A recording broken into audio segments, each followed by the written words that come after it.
Hello everyone, welcome to YouTube channel RBSC bio academy. तो हम जो हमारा चैप्टर पढ़ रहे थे वो था एंडोक्राइन सिस्टम। हमने एंडोक्राइन सिस्टम के अंदर पिट्यूटरी ग्लैंड को स्टार्ट कर रखा था। हमने देखा था कि पिट्यूटरी ग्लैंड के टू पार्ट्स थे। एक पार्ट था एडिनो हाइपोफाइसिस, एक पार्ट था adeno hypophysis.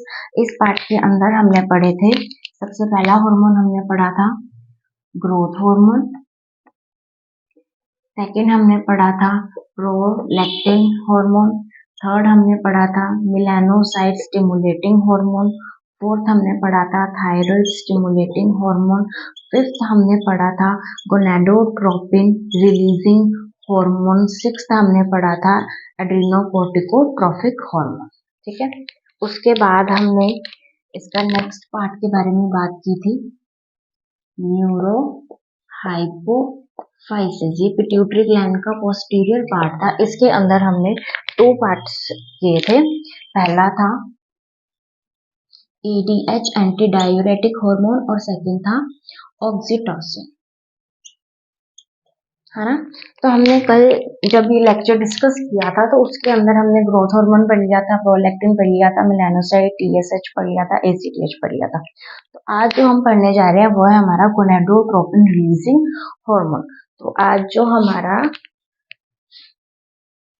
Gonadotropin releasing hormone, gonadotropin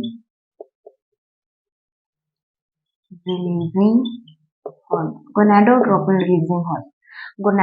gonadotropic आया है गोनैड से। गोनैड यानी कि जो भी टेस्टिस एंड ओवरीज प्रेजेंट होती हैं हमारी बॉडी के अंदर, मेल के अंदर टेस्टिस, फीमेल के अंदर ओवरी। ठीक है, तो गोनैड्स की अगर हम बात करें इस हार्मोन के अंदर टू हार्मोन्स आते हैं। हमने कल भी डिस्कस किया था। एक हार्मोन आता है FSH हार्मोन और एक हार्मोन आता है LH हार्मोन। दो हार्मोन्स आएंगे, FSH hormone and LH hormone. FSH का फुल फॉर्म है follicular stimulating hormone, follicular stimulating hormone. और LH का है luteinising hormone. FSH and LH two hormones हैं, follicular stimulating hormone, luteinising hormone. इसे ICSH भी बोला जाता है, जिसका नाम है interstitial cell stimulating hormone, interstitial cell stimulating hormone. ठीक है, दो हार्मोन है, FSH hormone and LH hormone. अब जो FSH हार्मोन है उसके मेल के अंदर अलग इफेक्ट होंगे, फीमेल के अंदर अलग इफेक्ट होंगे। उसी तरीके से LH है, इसके मेल के अंदर अलग इफेक्ट होगा और फीमेल के अंदर इसके अलग इफेक्ट होगा। ये अलग अलग चीजों को रेगुलेट करते हैं। तो हम सबसे पहले गोनाडोट्रोपिन रिलीजिंग हार्मोन में पढ़ते हैं हमारा फर्स्ट, जो कि है फॉलिक्यूलर स्टिमुलेटिंग हार्मोन।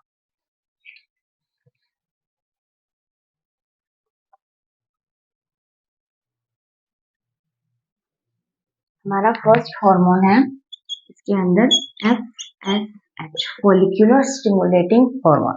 हमें इस हार्मोन को पढ़ने से पहले हम देखते हैं कि इसके दो पार्ट होते हैं, मेल के अंदर इसका क्या इफेक्ट पड़ेगा और फीमेल के अंदर इसका क्या इफेक्ट पड़ेगा। ठीक है, मेल के अंदर स्पर्म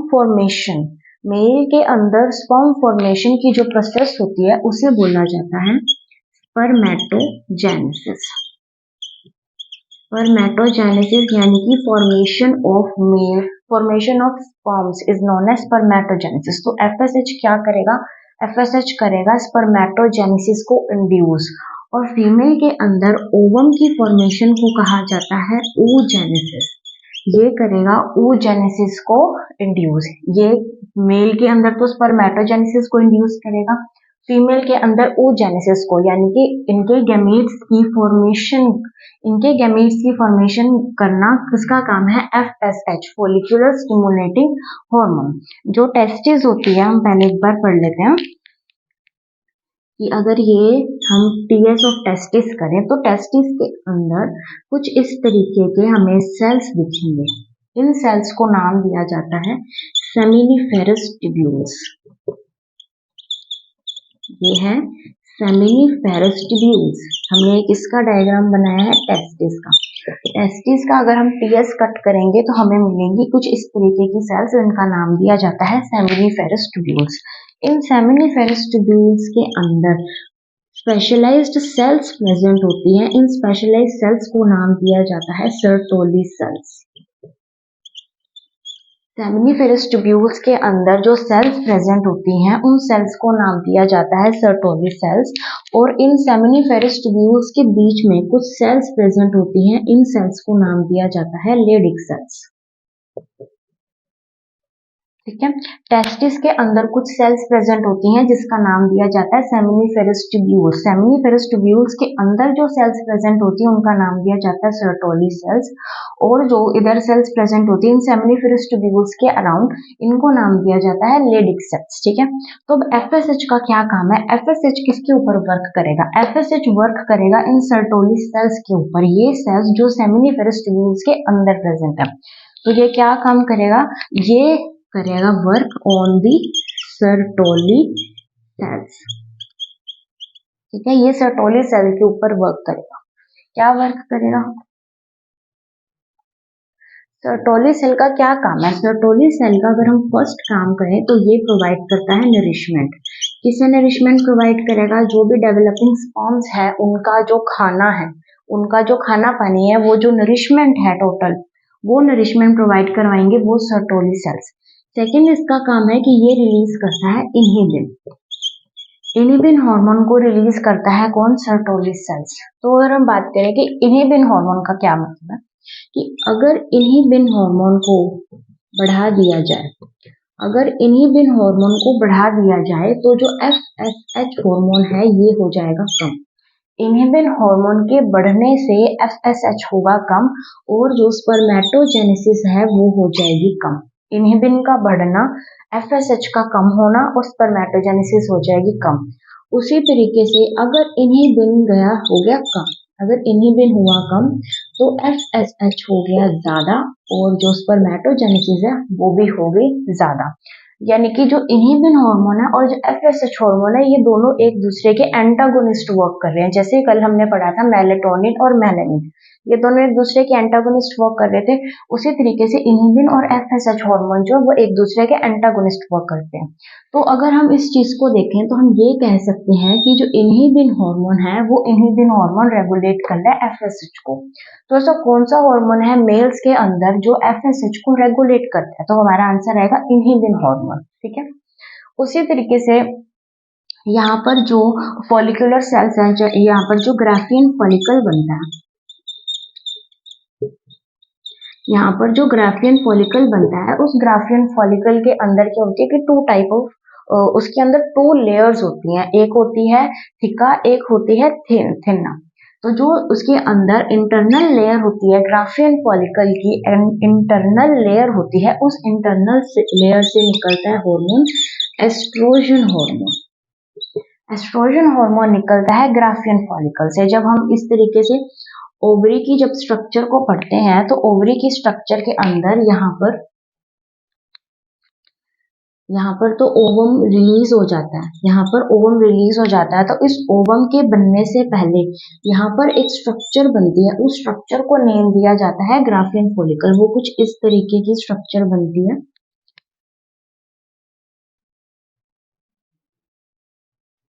इस तरीके की एक स्ट्रक्चर बनती है। इस स्ट्रक्चर को नेम देते हैं ग्राफियन फॉलिकल। और ग्राफियन फॉलिकल की जो इनर लेयर होती है वो रिलीज करती है एस्ट्रोजन हार्मोन। ठीक है, अब ये एस्ट्रोजन हार्मोन क्या करेगा? ये एस्ट्रोजन हार्मोन, इस एस्ट्रोजन हार्मोन, अगर ये एस्ट्रोजन हार्मोन है ज्यादा तो एफएसएच हो जाएगा कम और oogenesis हो जाएगी कम। उसी तरीके से अगर एस्ट्रोजन हो गया ज्यादा तो एफएसएच हो जाएगा ज्यादा कम, सॉरी एस्ट्रोजन हो गया कम तो एफएसएच हो जाएगा ज्यादा और oogenesis भी हो जाएगी ज्यादा। तो अगर मैं यहाँ पर कहूँ कि फीमेल में कौन सा हार्मोन है जो एफएसएच को कंट्रोल कर रहा है या रेगुलेट कर रहा है, तो हमारा आंसर होगा एस्ट्रोजन। मेल के अंदर क्या था? इनहिबिन। फीमेल के अंदर क्या है? एस्ट्रोजन। उसके बाद करें कि मेल के अंदर एक एडम्स एप्पल पाया जाता है। जो थ्रोट जो है मेल की जो थ्रोट होती है वो यहाँ से थोड़ी सी फूली हुई बाहर की तरफ होती है, उसे कहा जाता है एडम्स एप्पल। और ये एडम्स एप्पल की जो फॉर्मेशन होती है ये एफएसएच हार्मोन की वजह से ही होती है। और अगर हम इधर बात करें तो जो लेडीज के अंदर जो मेंस्ट्रुअल साइकिल है उनको रेगुलेट करने का काम किसका है, वो है एफएसएच हार्मोन का। मेंस्ट्रुअल साइकिल को रेगुलेट कौन करेगा, एफएसएच हार्मोन। जो मैच्योरेशन है, जो फॉलिकल्स की मैच्योरेशन है वो काम कौन करेगा, एफएसएच तो करेगा लेकिन साथ साथ एलएच भी करेगा। यानी कि जो मैच्योरेशन है फॉलिकल्स की, ये जो फॉलिकल्स बनेंगे ओवरी के अंदर, जो फॉलिकल बनते हैं उन फॉलिकल का बनना, उनकी मैच्योरेशन होना, ये काम एफएसएच और एलएच दोनों मिलकर करते हैं। ठीक है, तो ये एफएसएच हार्मोन का काम था। मेल के अंदर अलग काम है, फीमेल के अंदर अलग काम। मेल के अंदर स्पर्मेटोजेनेसिस को इंड्यूस करेगा, फीमेल के अंदर oogenesis यानी कि स्पर्म्स की फॉर्मेशन। इसीलिए एफएसएच को कहा जाता है, एफएसएच को कहा जाता है गैमेटिक काइनेटिक फैक्टर। अगर क्वेश्चन आ जाए गैमेटिक काइनेटिक फैक्टर किसे कहा जाता है, तो वो कहा जाता है एफएसएच को, क्योंकि यहाँ पर जो गैमीट्स हैं उनकी फॉर्मेशन के लिए ये हेल्प कर रहा है। उसके अलावा ये वर्क करेगा सर्टोली सेल्स पर, ये वर्क करेगा ओवरी, कह सकते हैं ओवरी के अंदर क्या, ग्राफियन फॉलिकल्स। तो ग्राफियन फॉलिकल्स इधर से क्या है, इधर नरिशमेंट मिलेगी, जो डेवलपिंग स्पर्म्स हैं उनको नरिशमेंट मिलेगी और ये क्या करेगा, रिलीज करेगा इनहिबिन हार्मोन। इनहिबिन हार्मोन की रिलीज करने से एफएसएच कंट्रोल हो रहा था और इधर एस्ट्रोजन के रिलीज होने से एफएसएच कंट्रोल हो रहा था। और इधर क्या है कि एडम्स एप्पल की फॉर्मेशन करवाई जाएगी, इधर मेंस्ट्रुअल साइकिल और जो मैच्योरेशन है ग्राफियन फॉलिकल की उसको कंट्रोल किया जाएगा। ठीक है, अब हम पढ़ते हैं हमारा सेकेंड हार्मोन।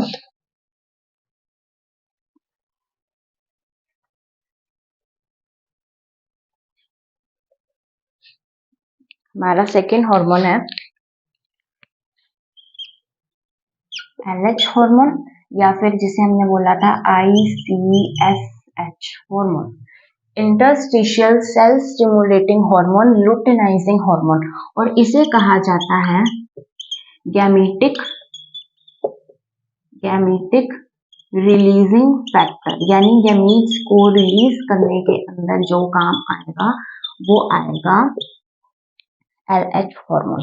अब इसके भी अलग अलग काम होंगे, मेल के अंदर ये अलग वर्क करेगा, फीमेल के अंदर ल्यूटिनाइजिंग हार्मोन का अलग काम होगा।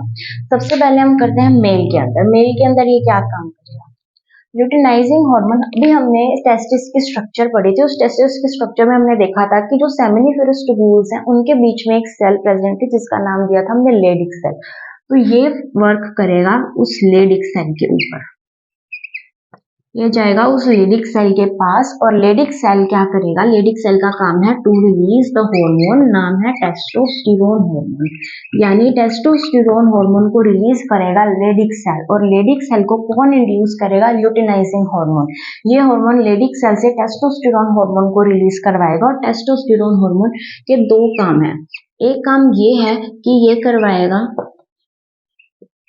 डिफरेंशिएशन यानी कि विभेदन and maturation, differentiation and maturation of sperms. जो स्पर्म है उनको मैच्योर करना और उनका डिफरेंशिएशन करवाना, उनको विभेदित करना, ये काम किसका है, टेस्टोस्टेरोन हार्मोन का।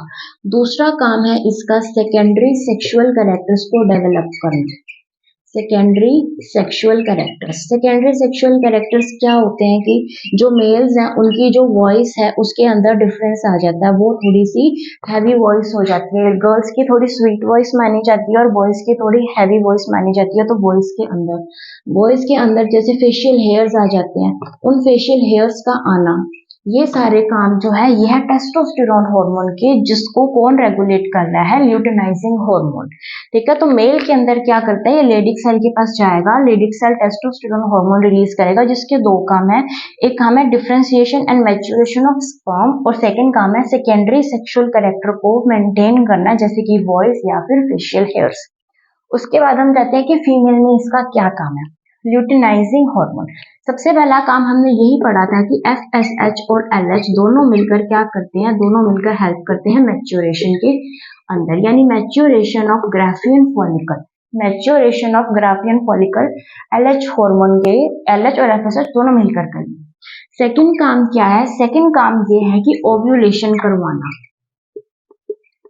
ओव्यूलेशन करवाने के लिए कौन सा हार्मोन रिस्पॉन्सिबल है? LH hormone. अभी हमने थोड़ी देर पहले कुछ इस तरीके की स्ट्रक्चर बनाई थी और हमने कहा था कि इधर से तो ओवम रिलीज हो रहा है, तो ये जो ग्राफियन फॉलिकल से ये जो रिलीज हुआ है हार्मोन, इस प्रोसेस को बोला जाता है ओव्यूलेशन, यानी ओवम का रिलीज हो जाना ओवरी से। This process is known as ovulation. ये ओव्यूलेशन की प्रोसेस LH की प्रेजेंस में ही होती है। सेकंड है कि कॉर्पस लूटियम का फॉर्मेशन। कॉर्पस लूटियम का फॉर्मेशन जो है वो भी LH की हेल्प से ही होता है।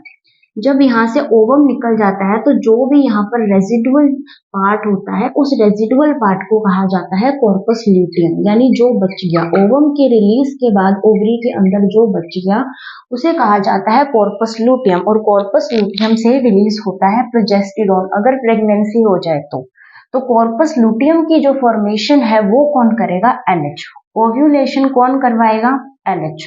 और मैच्योरेशन ऑफ ग्राफियन फॉलिकल्स ये काम कौन करवाएगा? LH। ठीक है, तो हमने यहाँ पर LH के सारे काम पढ़े कि LH मेल के अंदर तो टेस्टोस्टेरोन हार्मोन को रिलीज करके अपने दो काम कर रहा था और फीमेल के अंदर ओव्यूलेशन, कॉर्पस लूटियम और LH और FSH दोनों मिलकर मैच्योरेशन कर रहे थे। ठीक है, तो ये था हमारा गोनाडोट्रोपिन रिलीजिंग हार्मोन जो कि हमने कंप्लीट कर लिया। अब हम जाएंगे हमारे नेक्स्ट पार्ट के पास जो कि है न्यूरोहाइपोफाइसिस।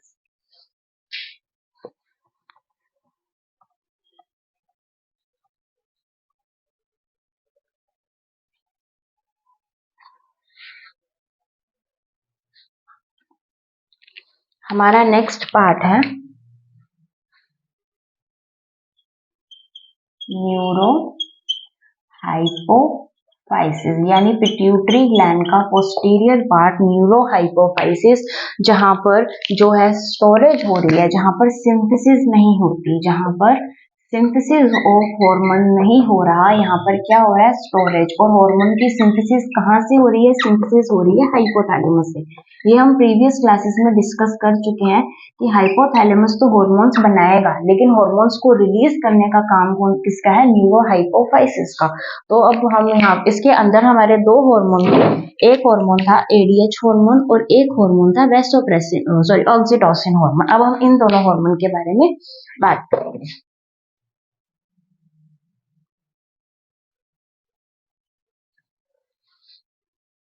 हमारा पहला हार्मोन है anti diuretic hormone. Anti diuretic hormone इसे कहा जाता है वैसोप्रेसिन हार्मोन और इसे कहा जाता है पिट्रेसिन हार्मोन।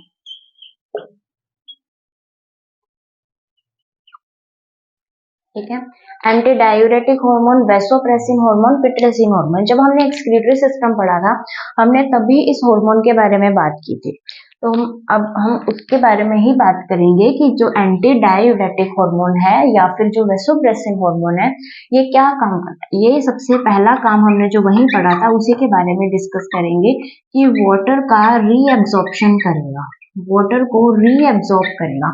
हमने देखा था कि जो नेफ्रॉन था, हमने कुछ इस तरीके से नेफ्रॉन की स्ट्रक्चर बनाई थी,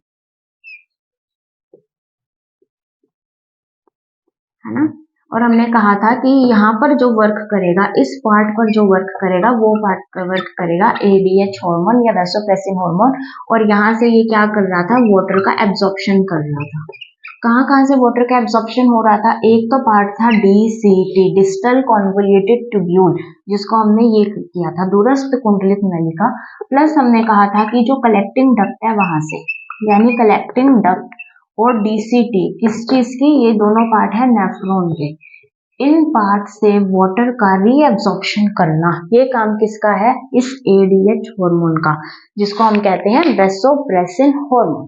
ठीक है, अब अगर यहाँ पर वाटर का एब्जॉर्प्शन हो रहा है तो हम ये भी तो कह सकते हैं कि यहाँ पर जो वाटर लॉस है वो कम हो रहा है, वाटर लॉस कम हो रहा है। यानी कि डाययूरेसिस जो है वो कम हो रही है। डाययूरेसिस का मतलब है कि यूरिनेशन का ज्यादा होना, तो यहाँ पर यूरिनेशन का कम हो, यानी कि यूरिन की जो अमाउंट है उसको कम किया जा रहा है। किस तरीके से? वाटर को एब्जॉर्ब करके। अगर वाटर को एब्जॉर्ब कर दिया जाएगा तो यूरिन की जो अमाउंट है वो कम हो जाएगी। तो यहाँ पर वाटर लॉस करवाया जा रहा है, वाटर लॉस को कम किया जा रहा है, और डाययूरेसिस को हम कह सकते हैं कि कम किया जा रहा है। उसके अलावा यहाँ पर क्या हो रहा है कि वाटर की कंजर्वेशन, ये वाटर की कंजर्वेशन के अंदर हेल्प कर रहा है। अगर वाटर को एब्जॉर्ब कर रहा है तो हमारी बॉडी में वाटर का कंजर्वेशन कर रहा है। उसके अलावा ये क्या कर रहा है? ये कर रहा है ओस्मो रेगुलेशन। हमारी बॉडी का ओस्मो रेगुलेशन कौन सा हार्मोन हेल्प करता है? वो करता है एंटी डाययूरेटिक हार्मोन। हमारी बॉडी के अंदर बैलेंस करता है। क्या चीज बैलेंस करेगा? बैलेंस करेगा water and electrolytes. Water and electrolytes. Electrolytes वही है जो हमने पढ़ा था, सोडियम, पोटेशियम, हाइड्रोजन, ये सारे इलेक्ट्रोलाइट्स हैं। इन सब इलेक्ट्रोलाइट्स को और वाटर को ये बैलेंस करता है, हमारी बॉडी में इनका बैलेंस बनाए रखता है। तो इसका क्या क्या काम पढ़ा हमने अभी तक? कि वाटर को रीअब्जॉर्ब करेगा। कहाँ से? डीसीटी से, कलेक्टिंग डक्ट से, जो कि नेफ्रॉन के अंदर थी। उसके बाद वाटर लॉस या डाययूरेसिस को कर देगा कम, वाटर की कंजर्वेशन को बढ़ाएगा, ओस्मो रेगुलेशन हमारी बॉडी के अंदर करवाएगा, बैलेंस करेगा वाटर को और इलेक्ट्रोलाइट्स को। उसके अलावा अगर हम कहें कि अगर एडीएच जो है, एडीएच हार्मोन अगर ज्यादा हो जाए तो एडीएच हार्मोन ज्यादा होने से कैसा यूरिन बनेगा? कॉन्सेंट्रेटेड यूरिन बनेगा। एडीएच हार्मोन के ज्यादा होने से कॉन्सेंट्रेटेड यूरिन बनेगा, और एडीएच के कम होने से जो यूरिन बनेगा वो बनेगा डाइल्यूटेड यूरिन। और एडीएच को अगर हमने हमारी बॉडी से कम करना है, अगर डाइल्यूटेड यूरिन यानी यूरिन की अमाउंट हमने ज्यादा करनी है, तो इसके लिए हमें हमारी ऐड करनी पड़ेगी हमारी डाइट में टी, हमारी डाइट में कॉफी, हमारी डाइट के अंदर बियर। यानी कि जो बीवरेजेस हैं, इन चीजों को अगर हम हमारी डाइट में ऐड करें, अगर हम टी लें, कॉफी लें, बियर लें, तो इन चीजों के इनटेक से क्या होता है कि एडीएच हार्मोन की अमाउंट कम हो जाती है, जिसकी वजह से डाइल्यूटेड यूरिन आता है, और हम ये कह सकते हैं कि यहाँ पर डाययूरेसिस हो जाता है, यानी कि यूरिन की अमाउंट बढ़ जाती है। नॉर्मल यूरिन से थोड़ा यूरिन ज्यादा आएगा। कैसे आएगा? अगर हम इनटेक करें टी, कॉफी और बियर का। अब अगर एडीएच हार्मोन जो है वो हो जाए कम, एडीएच हार्मोन की ज्यादा कमी हो जाए, अगर एडीएच हार्मोन की ज्यादा कमी हो जाए तो एक डिजीज हो जाती है जिसका नाम है डायबिटीज इंसिपिडस। डायबिटीज इंसिपिडस नाम की डिजीज जो है वो हो जाती है अगर एडीएच हो जाए कम। अगर एडीएच कम हो जाए तो आ जाएगी डायबिटीज इंसिपिडस। इससे क्या होगा? इससे यूरिनेशन जो है वो बढ़ जाएगा, यूरिनेशन बढ़ जाएगा। उसके अलावा अगर हम बात करें तो वाटर का लॉस, हमारी बॉडी से वाटर लॉस जो है वो बढ़ जाएगा। हमारा जो बीपी है वो कम हो जाएगा। बीपी कम कब होता है? बीपी कम तभी होता है जब हमारी बॉडी से वाटर बाहर निकले। वाटर लॉस, हमारी बॉडी से किसी भी तरीके से अगर वाटर लॉस हो रहा है तो हमारा बीपी जो है, ब्लड प्रेशर है, वो हमेशा कम ही होगा। बीपी कम हो जाएगा, वाटर लॉस बढ़ जाएगा, यूरिनेशन बढ़ जाएगा, हमारी बॉडी कैसी हो जाएगी? डिहाइड्रेटेड, यानी डिहाइड्रेशन हो जाएगा। हमारी बॉडी डिहाइड्रेटेड फील करेगी, डिहाइड्रेशन हो जाएगा, बीपी कम, वाटर लॉस बढ़ जाएगा, यूरिनेशन बढ़ जाएगा, और हम कह सकते हैं कि पॉलीडिप्सिया हो जाएगा। पॉलीडिप्सिया का मतलब है थर्स्ट का लगना, थर्स्ट ज्यादा, यानी बारी बारी प्यास लगेगी, प्यास का ज्यादा लगना, इसे बोला जाता है पॉलीडिप्सिया। ठीक है, तो अब हम बात करते हैं, एक बार रिवाइज करते हैं कि एडीएच हार्मोन क्या है, वैसोप्रेसिन हार्मोन क्या है, पिट्रोसिन हार्मोन क्या है। एडीएच या वैसोप्रेसिन हार्मोन ये वही हार्मोन है जो हमने एक्सक्रीटरी सिस्टम में पढ़ा था। हमने देखा था कि जो एडीएच हार्मोन है, ये हार्मोन क्या कर रहा है? ये कर रहा है रीअब्जॉर्प्शन। किसका? वाटर का। वाटर का रीअब्जॉर्प्शन हमारी बॉडी के अंदर जो किडनी है, किडनी के अंदर जो नेफ्रॉन्स प्रेजेंट है, उन नेफ्रॉन्स के टू पार्ट्स, डीसीटी पार्ट और कलेक्टिंग डक्ट, इन दोनों पार्ट से वाटर का रीअब्जॉर्प्शन करना। अगर वाटर का रीअब्जॉर्प्शन हो रहा है यानी वाटर लॉस कम हो रहा है, यानी वाटर का कंजर्वेशन हो रहा है, यानी कि osmo regulation water and electrolytes का बैलेंस करवा रहा है हमारी बॉडी के अंदर। उसके बाद अगर एडीएच हो गया ज्यादा तो यूरिन आएगा कॉन्सेंट्रेटेड, एडीएच हो गया कम तो आएगा डाइल्यूटेड यूरिन। और ये कैसे हो सकता है? अगर हम ज्यादा टी, कॉफी, बियर यानी बेवरेजेस को लेने से हमारी बॉडी के अंदर जो है एडीएच वो हो जाएगा कम। ठीक है, अगर एडीएच कम हो गया तो उसको एक डिजीज भी होती है जिसका नाम है डायबिटीज इंसिपिडस। इससे क्या होगा? इससे जो है यूरिनेशन बढ़ जाएगा, इससे पॉलीडिप्सिया आ जाएगी हमारी बॉडी के अंदर, बीपी कम हो जाएगा, बॉडी में डिहाइड्रेशन हो जाएगी, वाटर लॉस ज्यादा हो जाएगा। तो ये हमने पढ़ा था हमारा हार्मोन जिसका नाम है एडीएच हार्मोन यानी एंटी डाययूरेटिक हार्मोन, जो कि जिसका सिंथेसिस तो कहाँ हो रहा था? हाइपोथैलेमस में, लेकिन जिसका रिलीज कहाँ से हो रहा था? वो हो रहा था न्यूरो हाइपोफाइसिस से। अब हम बात करते हैं हमारे second hormone oxytocin.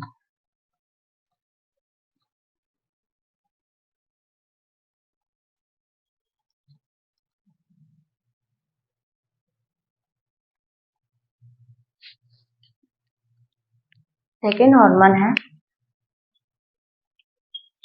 Oxytocin hormone. Oxytocin hormone को कहा जाता है इजैक्यूलेटरी हार्मोन।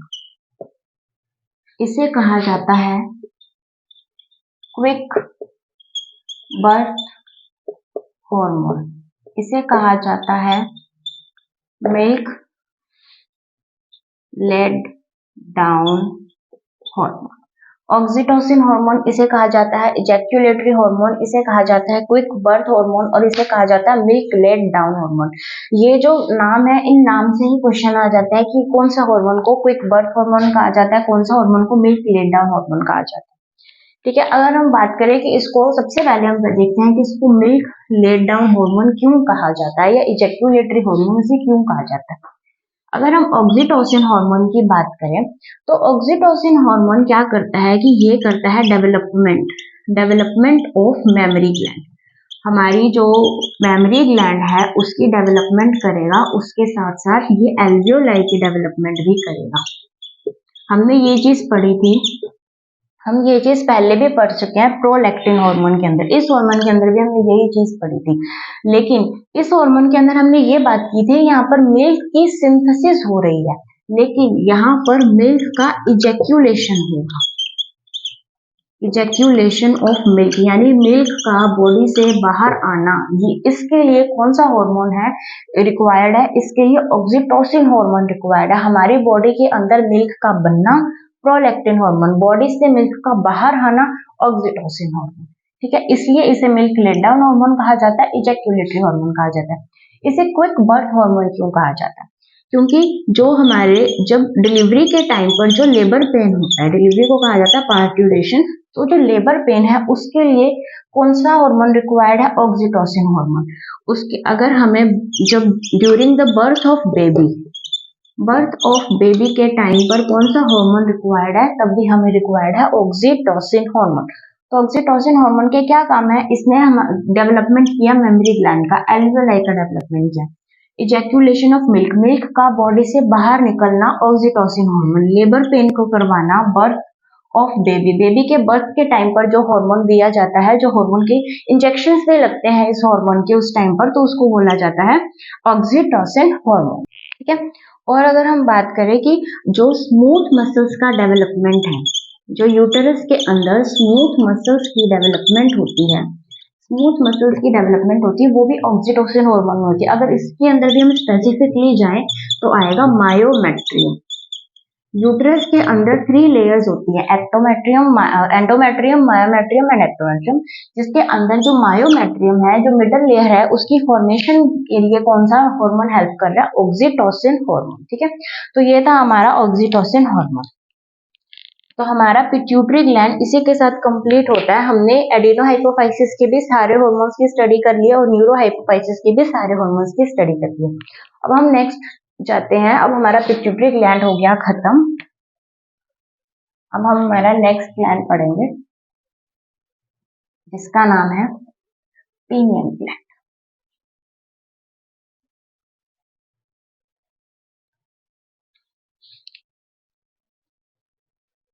अब हम पढ़ेंगे हमारा ग्लैंड जिसका नाम है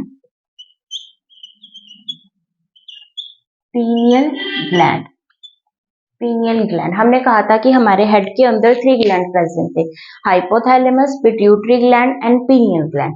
पीनियल ग्लैंड के बारे में कहा जाता है कि ये है हमारी ब्रेन सैंड, हमारी ब्रेन सैंड, इसे कहा जाता है बायोलॉजिकल क्लॉक। इसकी जो नेम्स हैं, इन नेम से ही क्वेश्चन बनता है, मेजरली इनके नेम से ही क्वेश्चन दे दिया जाता है। ब्रेन सैंड, बायोलॉजिकल क्लॉक, और ये क्या है, third I of human, third I of human. Pineal gland के क्या क्या नेम है? पीनियल ग्लैंड को ब्रेन सैंड कहा जाता है, इसे बायोलॉजिकल क्लॉक कहा जाता है, इसे थर्ड आई ऑफ ह्यूमन कहा जाता है। तो हम सबसे पहले देखते हैं कि जो पीनियल ग्लैंड है उसका हमने ये बात कर ली थी कि ये राइस के साइज का, यानी चावल के दाने की जितनी ग्लैंड, इसका साइज इतना है, ये 0.2 ग्राम की है, सिर्फ और सिर्फ 0.2 ग्राम की। हमने कहा था पिट्यूटरी ग्लैंड आधे ग्राम की यानी 0.5 ग्राम की थी, और पीनियल ग्लैंड सिर्फ 0.2 ग्राम की है। राइस साइज है 0.2 ग्राम की है, और स्मॉलेस्ट ग्लैंड है, स्मॉलेस्ट एंडोक्राइन ग्लैंड है इन चाइल्ड। एडल्ट के अंदर कौन सी थी? एडल्ट के अंदर थी पिट्यूटरी ग्लैंड, तो चाइल्ड के अंदर कौन सी है? Pineal gland. अगर हम बात करें कि इस चाइल्ड के अंदर तो स्मॉलेस्ट है, तो चाइल्ड के अंदर ये स्मॉलेस्ट कैसे हुई? क्योंकि 7 साल तक तो 7 ईयर तक तो ये हमारी बॉडी के अंदर रहती है। 7 ईयर के बाद इसका जो है ये डिस्ट्रॉय होना शुरू हो जाती है, तो ये जब 7 ईयर के बाद इसका जो डिकम्पोजिशन है वो स्टार्ट हो जाता है, और ये हमारी ब्रेन के अंदर कैल्शियम कार्बोनेट के पार्टिकल्स के रूप में प्रेजेंट होती है। यानी कि अब इस टाइम पर हमारे जो ब्रेन के अंदर ये कैल्शियम कार्बोनेट के पार्टिकल्स ही हैं, सिर्फ हमारे ब्रेन के अंदर पीनियल ग्लैंड नहीं है। Pineal gland in the form of calcium carbonate particles, ये पार्टिकल्स हमारे ब्रेन के अंदर प्रेजेंट है, पीनियल ग्लैंड नहीं है। एक 7 साल के बच्चे की अगर हम देखें तो उसके अंदर पीनियल ग्लैंड प्रेजेंट होगी, तो कैल्शियम कार्बोनेट के पार्टिकल्स, इसीलिए इसे हमने क्या कहा? Brain sand. हमारे ब्रेन के अंदर सैंड के रूप में उपस्थित है, इसलिए हमने इसको ब्रेन सैंड कहा, क्योंकि अब तो ये सिर्फ और सिर्फ एक कैल्शियम कार्बोनेट के पार्टिकल्स ही हैं। उसके बाद अगर हम बात करें, हमने इसे कहा था बायोलॉजिकल क्लॉक। हमने बायोलॉजिकल क्लॉक क्यों कहा? क्योंकि हमारा जो उठना है यानी कि अवेकनिंग, और जो सोना है स्लीपिंग, अवेकनिंग एंड स्लीपिंग को अगर कोई रेगुलेट कर रही है ग्लैंड, तो वो ग्लैंड है पीनियल ग्लैंड, और इसे बोला जाता है circadian rhythm. Awakening and sleeping का जो भी हमारा दिनचर्या होती है उसे बोला जाता है सर्काडियन रिदम, और इस चीज को रेगुलेट कौन कर रहा है? इस चीज को रेगुलेट करता है पीनियल ग्लैंड, इसीलिए इसे बायोलॉजिकल क्लॉक कहा जाता है, इसीलिए इसे थर्ड आई ऑफ ह्यूमन कहा जाता है। ठीक है, उसके बाद हम अगर बात करें कि पीनियल ग्लैंड के अंदर उठना, पीनियल ग्लैंड में सुला गया। उसके बाद हम बात करें कि जो मैच्योरिटी है, जो सेक्सुअल मैच्योरिटी है,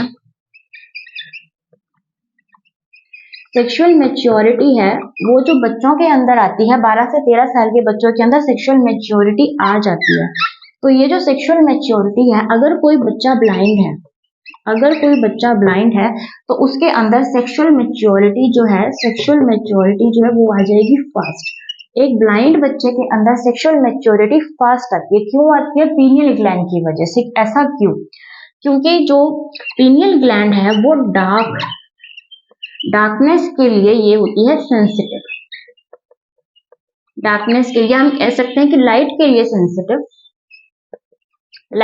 सेंसिटिव होती है, लेकिन ये ज्यादा एक्टिव कब होती है? Active in dark. ये डार्क में ज्यादा एक्टिव होती है, लाइट सेंसिटिव होती है, लाइट के प्रति सेंसिटिव होती है, और डार्क में ये हो जाती है एक्टिव। तो इसलिए इसके अंदर ये जो है ये ज्यादा एक्टिव रहेगी, इसलिए सेक्सुअल मैच्योरिटी जो है वो पीनियल ग्लैंड में आ जाएगी फर्स्ट। हमने क्या क्या पढ़ा कि ये एक ब्रेन सैंड है, इसे बायोलॉजिकल क्लॉक कहा जाता है, इसे थर्ड आई ऑफ ह्यूमन कहा जाता है। राइस से इसकी है 0.2 ग्राम है, बच्चों के अंदर बहुत ही छोटी होती है, बच्चों के अंदर ये छोटी होती है, हमारे अंदर तो प्रेजेंट ही है। तो 7 ईयर के बच्चे के अंदर ये प्रेजेंट होगी, फिर धीरे धीरे इसका डिस्ट्रॉय होना शुरू हो जाएगी और इस टाइम पर हमारे ब्रेन के अंदर ये कैल्शियम कार्बोनेट के पार्टिकल्स के रूप में प्रेजेंट है, जिसे बोला जाता है ब्रेन सेल। ठीक है, अवेकनिंग एंड स्लीपिंग को रेगुलेट करती है, जिसे बोला जाता है सर्काडियन रिदम। सेक्सुअल मेच्योरिटी एक ब्लाइंड बच्चे के अंदर जल्दी आ जाती है पीनियल ग्लैंड की वजह से, क्योंकि ये लाइट के प्रति सेंसिटिव है और डार्क के अंदर ये एक्टिव हो जाती है। इसके बाद अगर हम बात करें इसके अंदर, तो फीमेल के अंदर जो मेंस्ट्रुअल साइकिल है, उसको रेगुलेट करने का काम भी ये ग्लैंड कहीं ना कहीं करती है। यानी मेंस्ट्रुअल साइकिल को रेगुलेट करना फीमेल के अंदर ये काम भी पीनियल ग्लैंड का है। उसके अलावा अगर हम बात करें तो पीनियल ग्लैंड एक हार्मोन रिलीज करती है, जिसका नाम है मेलेटोनिन हार्मोन। हमने इस हार्मोन के बारे में पढ़ा था। कहा था कि जब मेलेटोनिन हार्मोन ज्यादा होता है और मेलेनिन कम होता है तो स्किन का कलर डार्क होता है। लेकिन अगर ये हार्मोन मेलेनिन हार्मोन के एंटागोनिस्ट है, यानी कि मेलेनिन हार्मोन तो डार्क स्किन कलर करवा रहा था और इसकी वजह से जो स्किन का कलर होगा वो होगा लाइट कलर।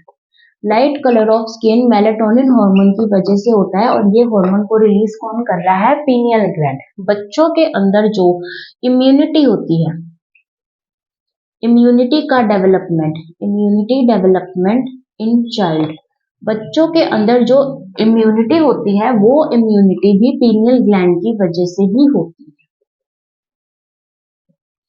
पीनियल ग्लैंड बच्चों के अंदर इम्यूनिटी का डेवलपमेंट करती है।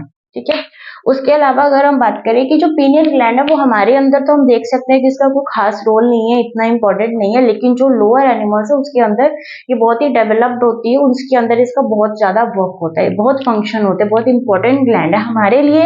इसके इतने ही काम है जो हमने लिखे हैं कि ये ब्रेन सैंड है, ये बायोलॉजिकल क्लॉक है, थर्ड आई ऑफ ह्यूमन है, चावल के दाने की जितनी है, 0.2 ग्राम है, बच्चों के अंदर सबसे छोटी ग्लैंड है। उसके बाद 7 साल के बच्चे के अंदर तो ये डेवलप्ड होगी, उसके बाद ये डिग्रेड होनी शुरू हो जाएगी और कैल्शियम कार्बोनेट के पार्टिकल्स के रूप में हमारे ब्रेन के अंदर इस टाइम पे प्रेजेंट है, इसलिए हमने इसको ब्रेन सैंड कहा। जो अवेकनिंग एंड स्लीपिंग को रेगुलेट, यानी सर्कैडियन जो रिदम है वो हमारी बॉडी का रेगुलेट करती है pineal gland. Sexual maturity blind बच्चे में ज्यादा आ जाती है क्योंकि ये लाइट के प्रति सेंसिटिव है और डार्क के अंदर ये ज्यादा एक्टिव हो जाती है, इस वजह से।